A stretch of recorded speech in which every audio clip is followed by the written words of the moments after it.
Hello everyone and welcome back to TowerGate. It is TowerGate day number 866. 866.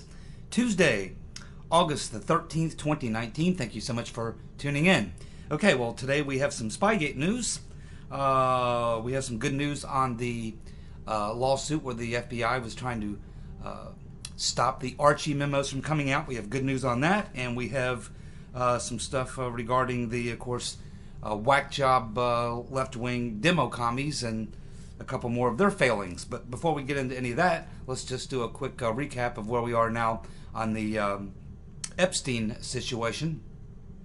So many of you probably saw the clip this morning of Bill Barr. He was down in I think Louisiana to give a speech to cops, and before he got into a speech he commented on the Epstein thing, and he made a couple very interesting points. One, I think it's pretty obvious that he's very upset about it, and I think that's genuine. I don't think he had anything to do about with this. We know that he went down there to New York, to that prison, right after the alleged, whether it was a suicide or murder, depending on who you, attempted murder, depending on who you believe.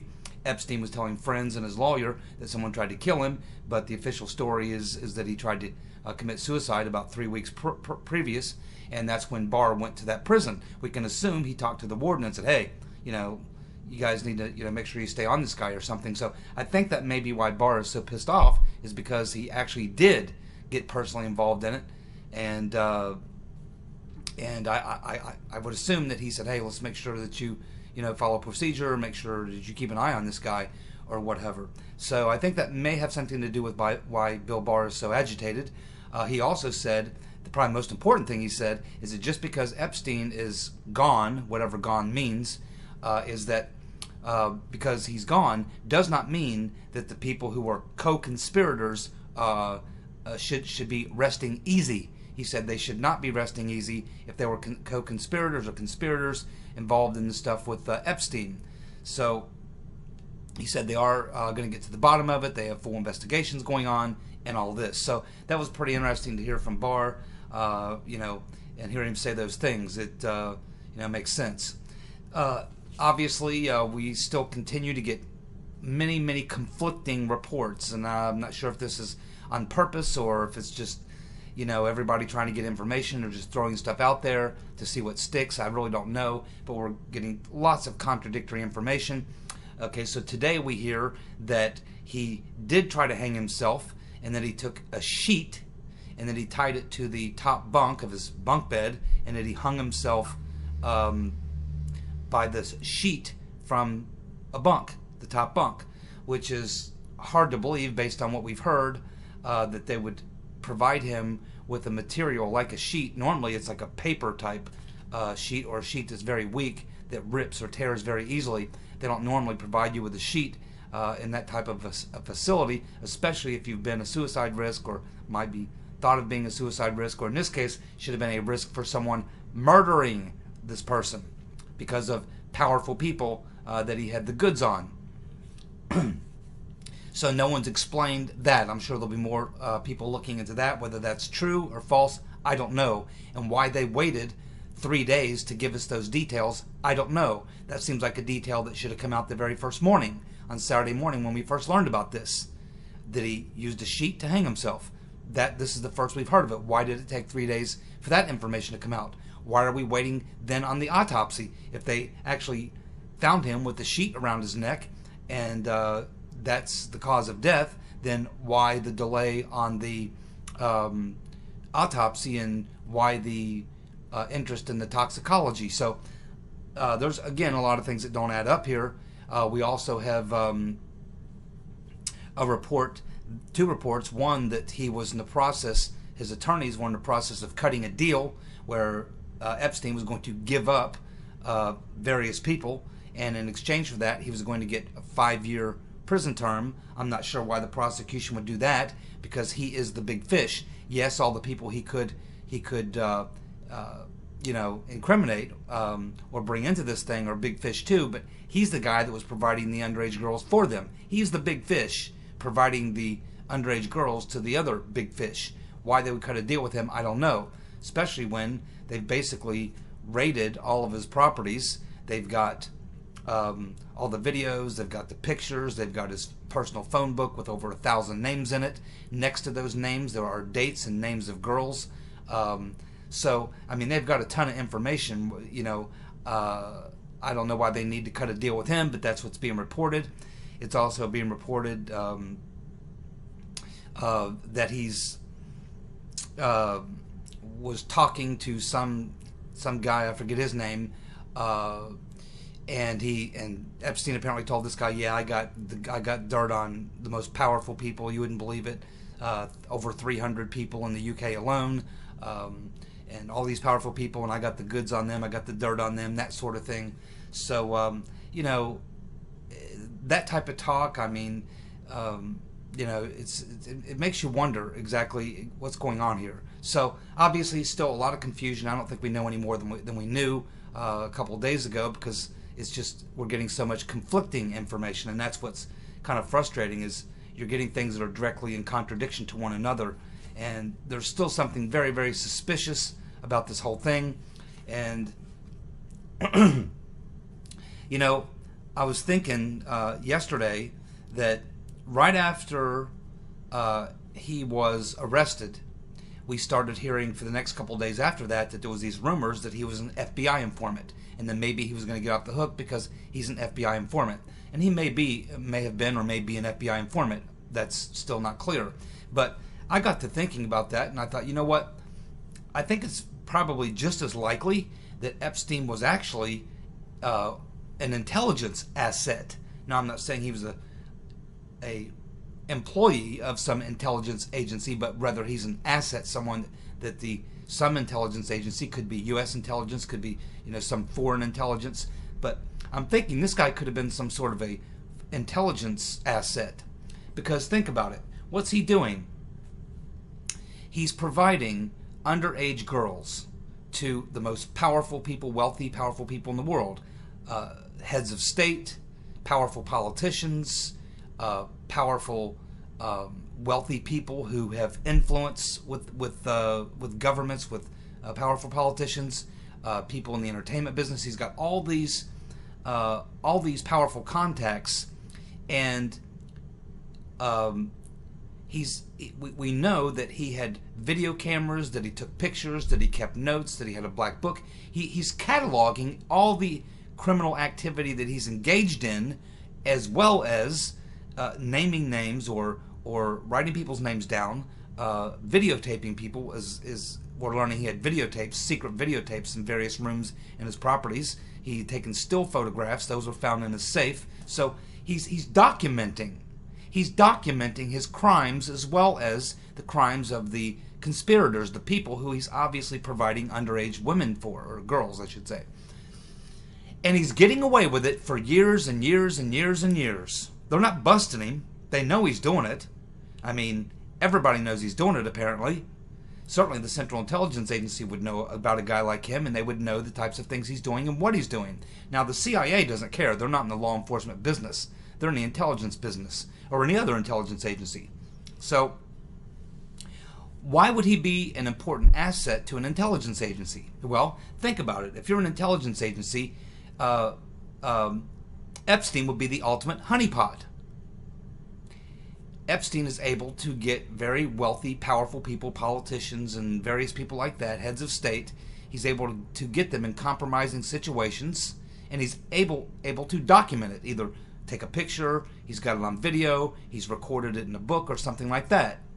Now, that would be very, very valuable information to an intelligence agency, because they will use those sorts of things for leverage on political issues, or to get something that they want. So if you're an intelligence agency, having a guy like Epstein collecting all this data on all these people would be something that you would like to have in your files. It's just like J. Edgar Hoover. He had files on everybody in Washington, and even overseas foreign leaders. He knew who was sleeping with who had mistresses, who they were, who was taking drugs, who was homosexual. I mean, Hoover had all this information on all these people, and the CIA and other intelligence agencies do the exact same thing. They love to gather tons and tons of information, particularly damaging information on people who they may someday have to tangle with or may have to negotiate with. They like having all these tools of leverage. So I think if you look at Epstein and you look at his life, and you look at the people he's associated with, you see the fact he's documenting all this stuff, and you see that he's been able to get away with it for many, many years, despite the fact that everybody, apparently, certainly in the know, in these intelligence agencies, law enforcement agencies, knew exactly what this guy was up to. But they're just letting him go out and do it.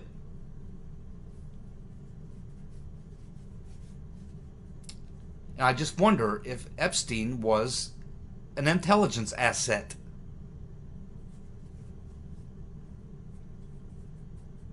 And if he was, they don't want him talking either, because not only could he give details on all these individuals, these people he was providing underage girls for, he could also reveal the fact that he's been a asset for some intelligence or various intelligence agencies, maybe even law enforcement. So he could have been damaging not to just individuals or politicians, but possibly the deep state itself. He was compromised at this point. And so I think it's just, I mean, since we're spinning conspiracy theories here, everybody else is, I mean, just take it where you want to go with it. I'm just kind of following the logical progression of things, trying to sort through these things. And I think it's also in the realm of possibility, it's in the likelihood that he could have been some sort of intelligence asset, and that he was possibly providing information to some intelligence agency about a lot of these people. I mean, he was documenting all this. Why would you do that? Why would you document your crimes and also the crimes of other people, your clients? It's generally not a smart thing to do, especially if you're a smart guy like Epstein, and we understand he's a pretty smart guy. So there's a lot of questions here, and it would certainly explain the mysterious circumstances surrounding his so-called death, if in fact he is dead. I still believe it's 50-50. I don't know that he's dead. I think it's I mean, they do body swaps. I mean, the CIA does body swaps. They've been doing them for years. Wouldn't surprise me if they did a swap. If they swapped him out at some point over the weekend, or maybe when they had that power outage in New York, it's possible that they executed some sort of a body switch. I think it's just as possible that Epstein is some kind of an intelligence agent, in which case they would get him out of there and get him to some safe place, some kind of a safe house or something. But ultimately, when you become compromised within the intelligence agencies and you put them at risk, they'll cover their asses and do what they have to do. But as soon as they do that, then they take care of that person and make sure that that person's not around to cause them any more problems. So you generally end up getting whacked anyway. So it's really hard to say what's going on here, and we still don't have the facts and all the truth about it. But again, I think learning that he hung himself with a sheet by on a bunk bed that sounds even more suspicious to me. That just doesn't even work for me for a lot of reasons that I don't have time to go into. But anyway, that's kind of where we are today. The conspiracy theories are running wild, and they're running wild because what everyone sees, they know is not the truth. So when everyone has been told something and they know it just really doesn't work, then everyone's like, okay, so that's bullshit. So what do you think really happened? And this is where we get into incredible conspiracy theories, and then at some point you just lose control of the whole thing. So who knows? Who knows what's going on here? But I do hope we get somewhat to the bottom of it and find out what really happened. I find it very difficult to believe that Epstein committed suicide himself, and I find it very difficult that he would have had any of the materials that he would have needed provided by the prison, such as a sheet that's strong enough that it could have been used. And where did he learn to tie the type of noose that you would need to tie? So, I mean, there's a certain way you got to do that. You just can't tie a regular knot. It's like tying a shoe or something. There's a certain way you got to tie that for that to work. So, there's a lot of problems here. There's a lot of problems. And we still don't have the truth. I hope we get to it. I do believe at this point Barr is genuine, and I don't think he's in on anything, and I do hope he gets to the bottom of it. Surely do. Okay, let's move on. Well, we have some good news. Very, very good news.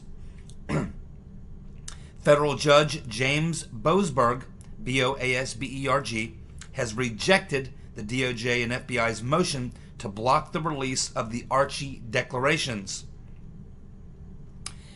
Now remember, the Archie Declarations are basically a summary.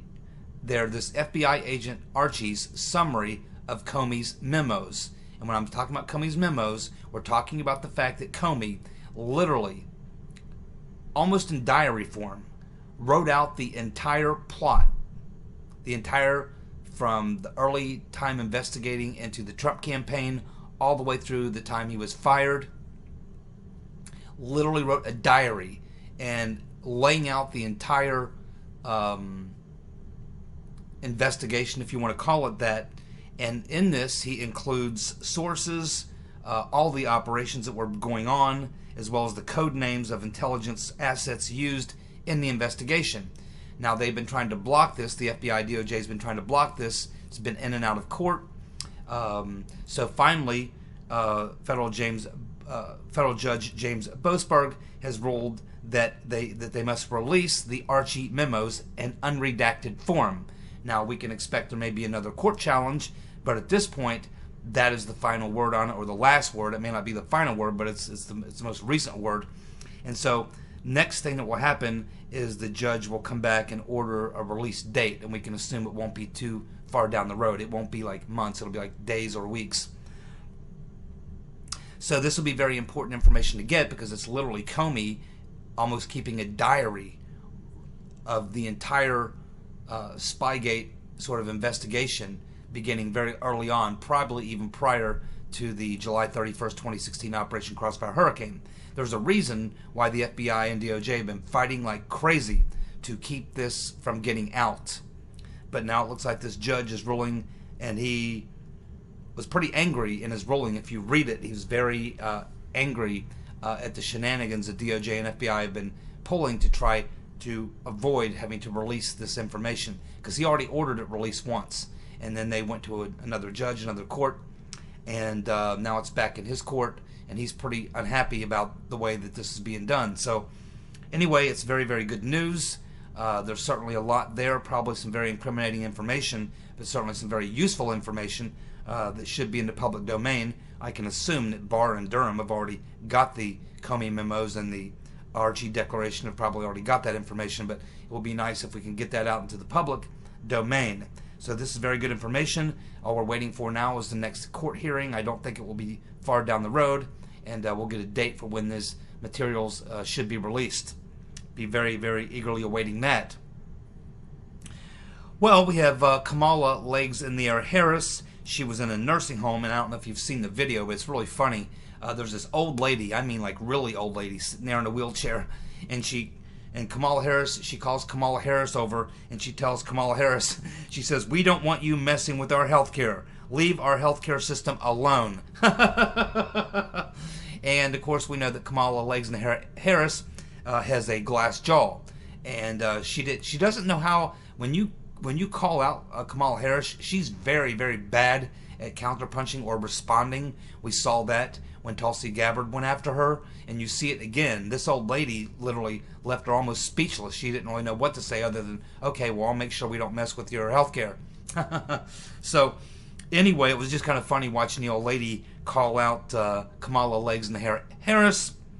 And as we see that Harris continues to drop in the polls, she's never recovered from that hit she took from Tulsi Gabbard. She's continued to slide farther and farther down. I think the last time I saw, she's around 8 or 9%. I can't remember. She's down to like 4th again, or 4th or 5th. So she's sliding drastically, and probably the best thing for Kamala Legs in the Air Harris to do at this point would be to go back to something she's good at. And that, according to Willie Brown, is writing him. Maybe she should go back to writing Willie Brown, something she's good at. Because she's not good at this, running for president is not her strong suit. She's looking weak. She ought to drop out as well, right along with about a dozen of the other hacks. Well, also, we have Al Not So Sharpton. He's in Baltimore trying to get some camera time, some FaceTime, trying to do a little shakedown, I guess. And so he's up there giving a speech with a bunch of people around him, and a couple of African-American people out in the audience started shouting at him, calling him a hustler and telling him to go back where he came from. So there's Al Not So Sharpton getting heckled in B-more.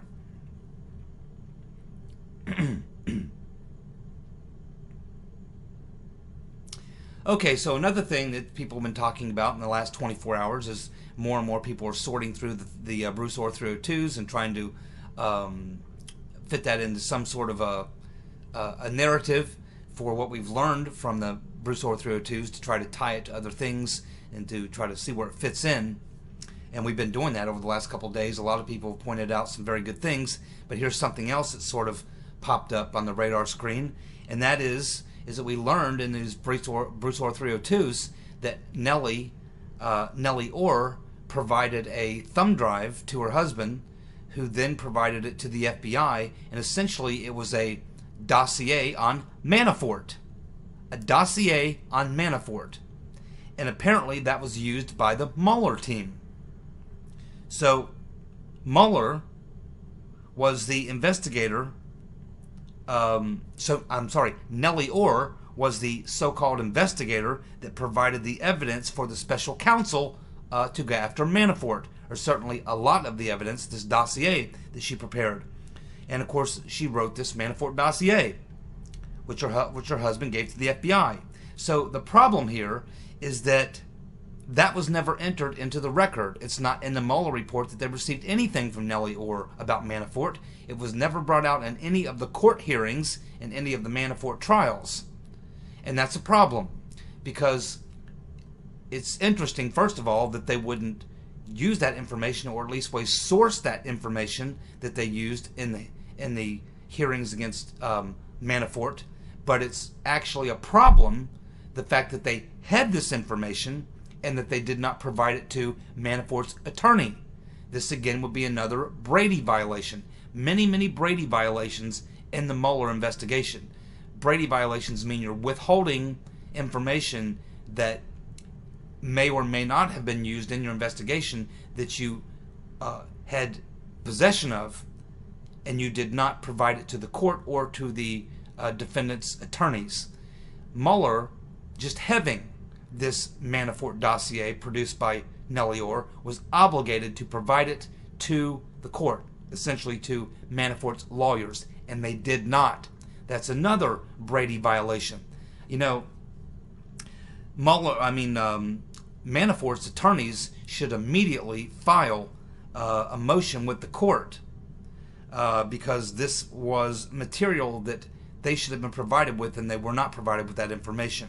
And we know why, because it came from Nellie Orr. They would have to say where it came from. They didn't want to say that. So this is true with a lot of the Mueller investigation. They left a lot of things out, did not provide a lot of materials that they were obligated to under the Brady Act. And it's because they didn't want to disclose the source of that information. So there you go. Manafort's team should file a motion immediately with the court and see what they can do about that. I get the feeling that once Barr completes his investigation, that the Mueller team is going to be caught up in a lot of things, and that there's going to be a lot of follow-up lawsuits and motions with the court from Papadopoulos, from Carter Page, from Manafort, probably Rick Gates and others, about all the violations that occurred during the Mueller investigation. And this is just one of many Brady violations, and there are other violations as well. It's all being blown up. Here's some interesting information for you regarding Papadopoulos. We know that it was Evander Sambe, who sent Papadopoulos to Rome to meet with Mifsud. What we're now learning is that this person, Avender Sembai, was under contract, a very lucrative contract, by the way, with the U.S. State Department. She was under contract in London to train foreign intelligence officials. This is the woman who told Papadopoulos to go to Rome to meet Mifsud. She was in London under a very lucrative contract with the U.S. State Department to train British intelligence officials. Sounds like she was doing a little extracurricular activity, if you ask me, but it gets worse. Also being paid on that contract was Elizabeth Dibble and Jonathan Weiner. Now, Dibble was the Deputy Secretary of Near Eastern Affairs in Hillary's State Department. It was Elizabeth Dibble who Downer provided the tip to, that he had just had this conversation with Papadopoulos, and Papadopoulos told him that the Russians had dirt on Hillary.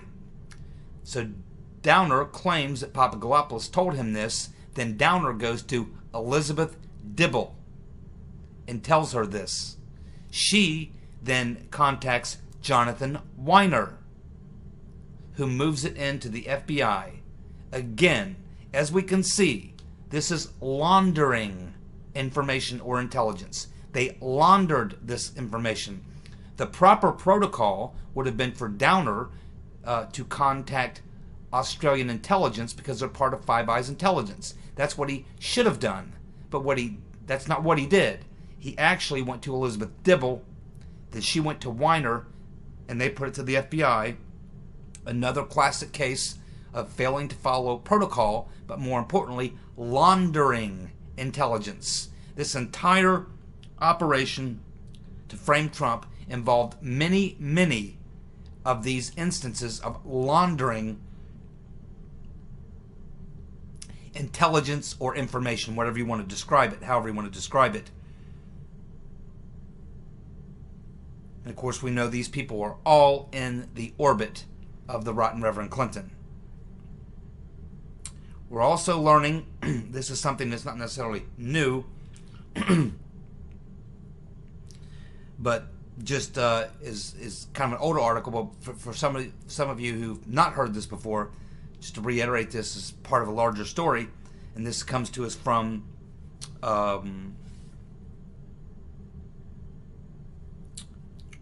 Jeff Carlson of The Market's Work. So, Stephan Halper was a classmate of Bill Clinton at Oxford. Stephan Halper, the fat man, was a classmate of Bill Clinton at Oxford. He knew Bill well in their days at Oxford. And we're learning now that Halper worked as an advisor to the Bill Clinton administration. So now we have a clear connection between the Clintons and Halper, the Clintons and Downer, and the Clintons and Mifsud. Downer, Halper, Mifsud. Key players all working together, and now we have a positive confirmation that the rotten Reverend Clinton and her husband knew, Slick Willie, knew all three of these individuals. And knew Halper quite well, going all the way back to their college days at Oxford. And here's another thing that's quite interesting about Halper and his activities. Halper signed a contract with the Office of Net Assessment, which is a DOD, a little office within the Department of Defense. He signed the contract with this Office of Net Assessment to do research on September the 26th of 2016. How about that for timing? And what was that contract paying him? $411,575. This was happening at the exact time when Halper was meeting with Papadopoulos and Carter Page. The noose is tightening on the perpetrators. Yes, it is. The noose is tightening, and that's probably why you see McCabe and Strzok, and there could be others, filing these ridiculous lawsuits which will go absolutely nowhere. I mean, in Strzok's particular case, he's saying his privacy rights were violated. Everything that we got from him, that the IG got from him, was on his work phone. I mean, this guy's out of his mind. I know there's probably a PR political strategy behind it for Strzok and McCabe. Maybe they think that they can file these lawsuits, which I don't think will even go forward. I think that they'll be thrown out immediately. I don't think they'll. I mean, I think day one when they go into court, the judge is going to throw both of these lawsuits out. They're ridiculous. But maybe they're trying to get some PR. Maybe they want to say, well, gee, they filed a lawsuit against the government, so now the government's retaliating and revenge, getting back at them by charging them with crimes, because they know they're going to be charged with crimes. Now, why do they know this? Well, my guess is that they've probably already been interviewed by Durham. And many times when you've been interviewed and there's an issue, and a lot of times a prosecutor may want to follow up, and a lot of times the people interviewed do not want to do a follow-up or decide not to cooperate. At that point, a lot of times a prosecutor will just contact the lawyers for those individuals and say, okay, just so you know, we are going to be filing indictments, or we're going to be pursuing, indictments against your client. So your client needs to make sure that he doesn't destroy such and such and such and such documents and things and such. So I think it's very likely that what brought the Strzok and McCabe filing was a couple different things.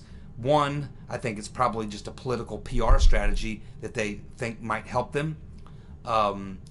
It's probably could have something to do with the fact that their attorneys have been contacted and told for them to secure certain documents, not to destroy certain documents, because they are likely going to be indicted or are currently being investigated and likely will be indicted. And it's also likely that because of the people who are representing both McCabe and Strzok are all lawfare lawyers, they are very interested knowing that some of them and some of their clients are going to be implicated for sure.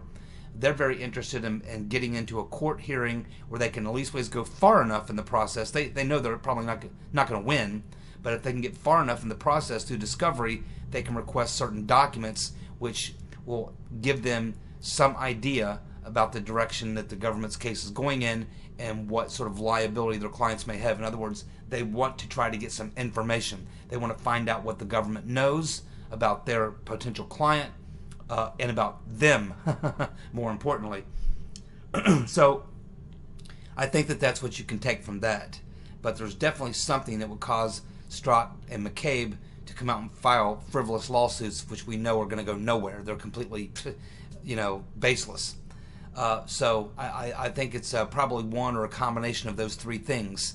But I think that they definitely know at this point that they are going to be charged. They are going to be indicted. And various other people along with them, by the way. So anyway, it's just another day in the crazy world that we live in. And we'll see what witnesses end up getting Epstein in the days to come. If I was Mr. Mifsud, now we know why they had Mr. Mifsud under lock and key and why they're hiding him out and protecting him. But if I was Halper and Downer, I'd be very, very nervous.